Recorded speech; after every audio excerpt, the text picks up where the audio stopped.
Amano Yukiteru's parents got divorced some years ago. Ever since then, Amano has been forced to live a lonely life away from people and friends. He, however, developed a hobby of being a spectator and recording random occurrences in his phone's diary to keep the boredom at bay. He even created imaginary friends, Maru, and a god, Deus, in his mind, thinking they were nothing but a fiction of his own imagination. Yukiteru quickly discovers that the god he seemingly created in his mind may not be so false after all. In the first scene, Yukiteru wakes up to a normal day. He preps up and gets to school as usual. After some classes, he gets up and continues moving on his own, recording whatever information he could in his handheld digital diary. After school, Yuki returns home, gets on his bed, and covers it with his bedspread to get into his mind. In his mind, Yuki summons the god of time and space, Deus Ex Machina, and his servant Maru. Deus tells Yuki he's trying to organize some casualties while he was away. When he's done, Deus asks if Yuki was lonely. Yuki gives him the obvious answer, and Deus decides to do something about it. He sends a message to Deus's phone in the real world and tells Yuki to participate in the game, that it's an interesting one. Yuki just ignores the random lady runs back home from her pursuer. Unfortunately for her, she couldn't find her keys in time. The pursuers catch up to her and end her life. The next day, Yuki wakes up to find several messages on his phone. After reading them, he finds out the messages may be records of everything that's to happen that day. Yuki can't believe his eyes and just keeps on living his life normally. Things, however, get very real very fast when the occurrences of that day happen exactly as recorded in the diary. By the end of school, Yuki is very convinced that the diary tells his future. This new discovery led him to avoid being bullied by the school bullies. Once he gets back home, he asks Deus for an explanation. Firstly, Deus tells him he's the true god of space and time, not just a figment of his imagination. He also tells Yuki that his phone is now a future diary and must be protected at all costs. If the phone breaks or dies, Yuki would die in real life. Yuki gets back to school the next day and adapts to his new future diary. He avoids the same bullies again and refuses to worry much about the dangers of the diary. In the class after recess, Yuki's homeroom teacher, Hadyama, gives them a hard test to do. Yuki does it perfectly and gets a very weird sensation about the shyest and cutest girl in the class, Gasai Yuno. After school that day, Yuki gets a very weird message nicknamed Dead End. Yuno appears to him and tells him all there's to know about the future diary. This spooks Yuki so much that he runs all the way back to his house. He gets into the elevator, thinking he was safe from Yuno, only to have her join him later on. Yuki immediately brings out his darts to injure Yuno, but she kisses him and tells him the major reason why they're there. She tells him about the serial killer that's been ravaging the town and says he's down in his building waiting for Yuki to arrive so he can finish him off. Yuno takes Yuki to the roof of his building and prepares him to face the criminal. Once the criminal arrives, he finds nobody on the roof. Unknown to him, Yuki and Yuno were hiding just out of his sight. The criminal brings out his diary and Yuki throws his darts at it and breaks it. Almost immediately, the criminal dies.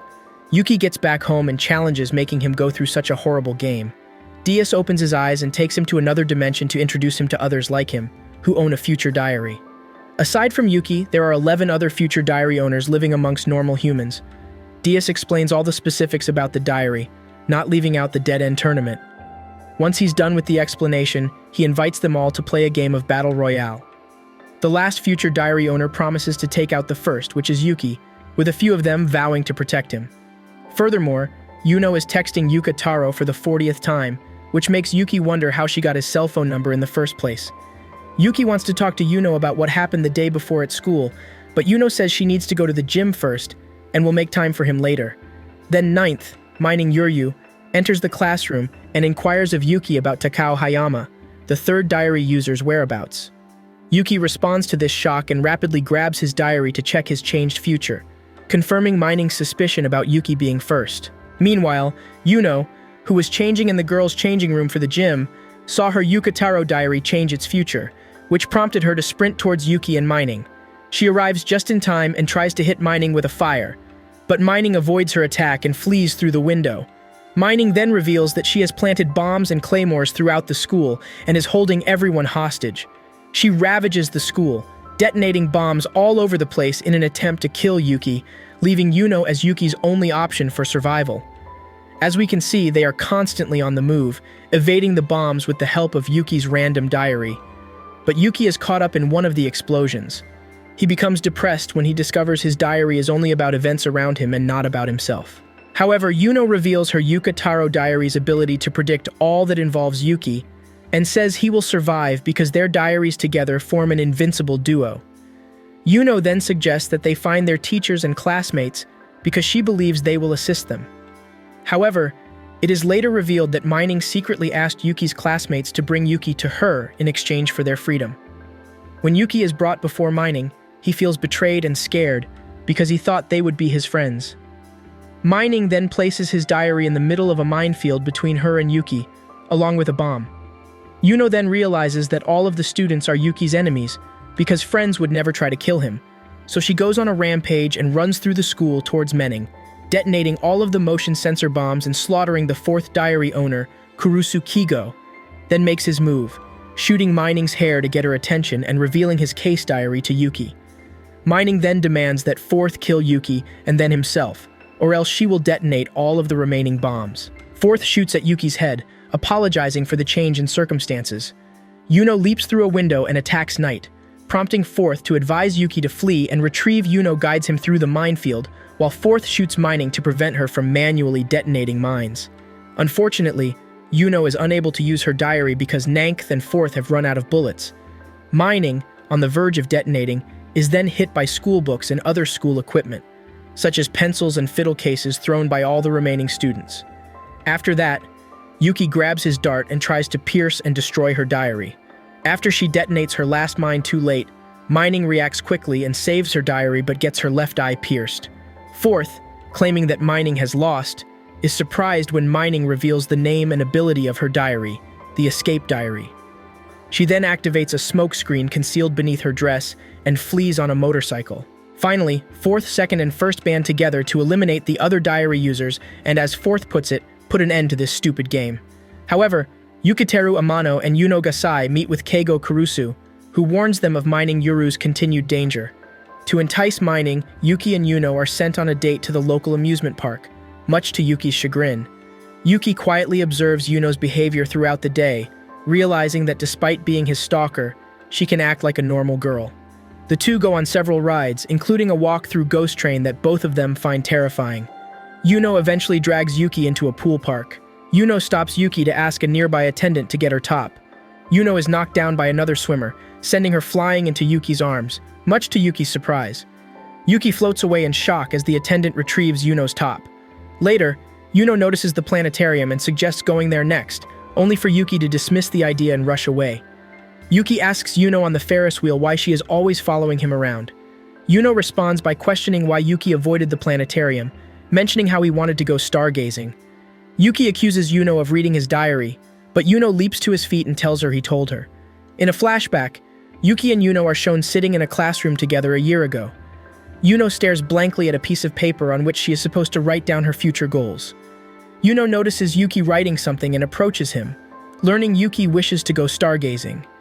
He explains that his parents recently divorced and that he is now unable to travel.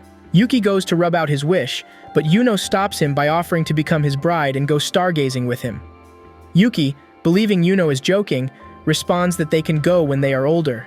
In the present, Yuki is taken aback by Yuno's revelation. When it starts raining that night, Yuki and Yuno buy an umbrella and walk home. Meanwhile, Mining flees the police, abandoning her gothic Lolita dress, and is haunted by her past. When her family was killed during a war-torn tour of the Middle East, Mining attempts to flee the police, but her hiding places are continually compromised. However, Yamatsu Hirasaka, a mysterious man, appears and takes Mining to his log cabin. He administers medicine to Mining, but he has actually drugged her. Yamatsu snaps his finger and reveals Mining's diary is made of wood, explaining she was hypnotized.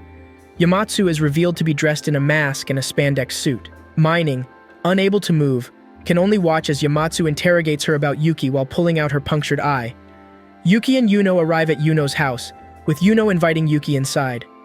Yuki discovers that the power has gone out, and the only food available is in which Yuno goes to peel. Yuki, perplexed, goes in search of the restroom, following the directions in his diary. He comes across a taped-off room and makes a brief note of it in his diary. After that, Yuki goes to open the door, curious about how much he can change the future, just as every diary holder's diary blasts out a flash of light.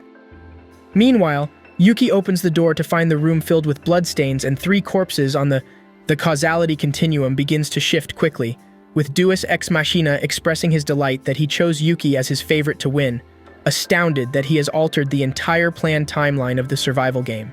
Yuki is shocked, and Yuno appears behind him in tears, asking why he opened the door, as her happy end in her diary vanishes. After that, Yuki runs all the way home from Yuno's house, locking the front door and collapsing in a heap. Yuki looks up when he hears the letterbox open and sees Yuno's psychotic eyes staring down at him as she bids him goodnight. Yukiteru Amano has a sleepless night and considers approaching Kago Kurusu about the bodies he discovered at the Gasai residence, but backs down when he discovers Yuno is watching his every move. However, Kurusu takes the 2 teenagers to the Onkata temple the next day, where mining Yuryu is suspected of being held after her kidnapping. Tsubaki Kasugano, head priestess, grants them an audience and reveals herself to be the 6th diary owner. She freely informs them that her clairvoyance diary records her followers' future observations and has set a dead end for her. She offers a deal. In exchange for Yukiteru's protection, she will hand over Yuryu to Kurusu. Despite Yuno's open disdain for the idea, Yukiteru is coerced into agreeing. Tsubaki advises the boy not to become too attached to Yuno in the evening. Her futon catches fire, and her followers rush into the room. They pour fuel on the flames and hack at each other with axes, as if in a trance. Meanwhile, Yuno begs Yuki to leave Tsubaki behind, but Yukiteru recalls the nightmare scene in Yuno's house and dismisses her pleas. He breaks into Tsubaki's orders to save her, just as Kurusu repairs the sprinkler system, putting out the fire. 6th realizes her followers have been mass hypnotized after reading several reports in her diary about strange figures seen around the temple.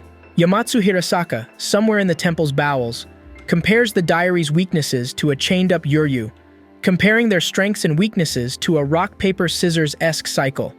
He puts on his red eyeball mask and suits up, proclaiming himself a hero of justice, but Yuryu chastises him for his arrogance, assuming he'll meet his match with Yuno Gasai. 2nd, as if on cue, correctly guesses that the mangled followers surrounding her, Yukiteru and Tsubaki, are only pretending to be dead, and completes the job with an axe. She smiles as she offers her love a choice: follow her and live, or stay with Tsubaki and die. Thank you for watching. If you enjoyed this video and want to see a part 2, then leave a comment. Also, don't forget to like and subscribe if you want to see more content like this. Take care.